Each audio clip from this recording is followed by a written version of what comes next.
और बड़ी खबर इस बीच राजधानी भोपाल से मिल रही है। 27% ओबीसी आरक्षण को लेकर जो बैठक रखी गई थी वो खत्म हो गई है। 27% ओबीसी आरक्षण को लेकर मंथन हुआ। बैठक में सीएम हाउस में सर्वदलीय बैठक खत्म हो गई है। कांग्रेस, सपा, आम आदमी पार्टी के नेता इसमें शामिल हुए। सुप्रीम कोर्ट के एडवोकेट भी बैठक में शामिल हुए। तो मंथन किया गया है बैठक में कि कैसे ओबीसी वर्ग को 27% आरक्षण मिल सके। सर्वदलीय बैठक खत्म हो गई है। ये बड़ा अपडेट आपको दे दे तो मध्य प्रदेश में ओबीसी वर्ग की ज्यादा आबादी है और इसलिए कोशिश है सरकार की कि ओबीसी को उनका हक मिल सके। सीएम हाउस में सर्वदलीय बैठक खत्म हो गई है। सुप्रीम कोर्ट के एडवोकेट भी इस बैठक में शामिल हुए। इसके साथ ही कांग्रेस, सपा, आम आदमी पार्टी के नेता भी इस बैठक में शामिल हुए। सभी की मौजूदगी में ओबीसी आरक्षण को लेकर चर्चा हुई है।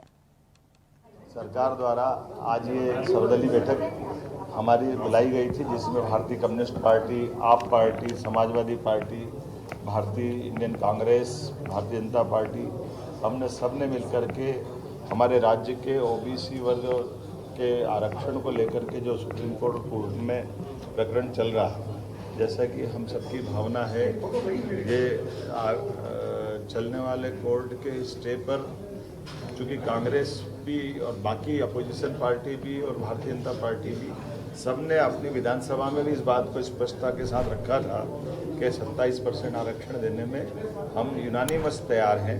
तो चूँकि कोर्ट में अलग अलग वकील लड़ रहे हैं, अलग अलग प्रकार से प्रकरण है, लेकिन चूँकि सुप्रीम माननीय न्यायालय ने एक निर्णय लिया कि वो 22 सितंबर से डे टू डे की इसकी हियरिंग करेंगे। ऐसे में डे टू डे की हियरिंग करने में हमारे सब वकीलों का भी मत इकट्ठा आए या वो वकील बैठ करके डिसाइड कर ले कि क्या हो सकता है, वो उस तरह से अपनी लाइन बनाए। हम सब मिलकर के हमारे जो विधानसभाओं के अंदर अलग अलग हमने सबने अपनी बात का समर्थन दिया था, उसी बात के लिए दोबारा आज हम सब बैठे भी हैं और एक सर्वदलीय संकल्प हमने भी पारित किया है, जिसके आधार पर ये ओबीसी आरक्षण देने के लिए एकजुटता एक फोरम पर आए और इसी में विधायिका, न्यायपालिका, कार्यपालिका सम्मिलित रहे।